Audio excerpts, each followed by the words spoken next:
حضرت انس رضی اللہ تعالیٰ عنہ سرکار روایت کو نقل فرماتے ہیں۔ وہ فرماتے ہیں کہ رسول اللہ صلی اللہ علیہ وسلم سرکار نے فرمایا، جو بندہ شہید ہو جاتا ہے وہ اللہ کا مقبول ہو جاتا ہے، کیونکہ اس کی شہادت کا جام خالصتاً اللہ کی رضا ہوتا ہے۔ جو اللہ کی رضا کی خاطر اپنی جان کا نذرانہ پیش کرتا ہے، ان کا مقام، مرتبہ، عزت و وقار و معیار خدا کے حضور بہت بلند ہے۔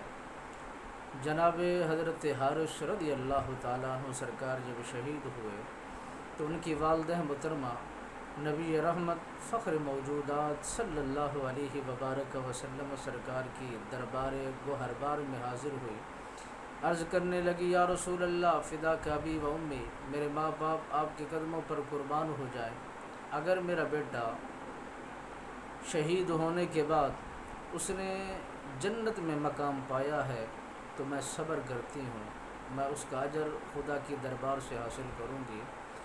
اگر شہادت کا رتبہ پانے کے باوجود وہ جنت میں نہ پہنچا تو میں اس کے برعکس کرتی ہوں۔ رسول اکرم نور مجسم رحمت دو عالم صلی اللہ علیہ وسلم سرکار نے فرمایا، جنتیں تو بہت ہیں، جو سب سے افضل جنت ہے وہ جنت الفردوس ہے۔ آپ کا لخت جگر، نور نظر، جس کے ساتھ آپ کا لگاؤ بہت زیادہ تھا۔ حضرت حارث کی والدہ محترمہ عرض کرتی ہیں، یا رسول اللہ، میرا پیار میرے بیٹے سے بہت زیادہ تھا، اس لیے اس کے متعلق پوچھنے آئی ہوں۔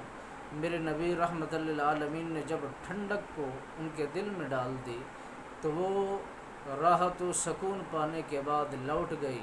میرے نبی رحمت سرکار نے فرمایا، جنتیں بہت ہیں، جو سب سے افضل جنت ہے وہ جنت الفردوس ہے۔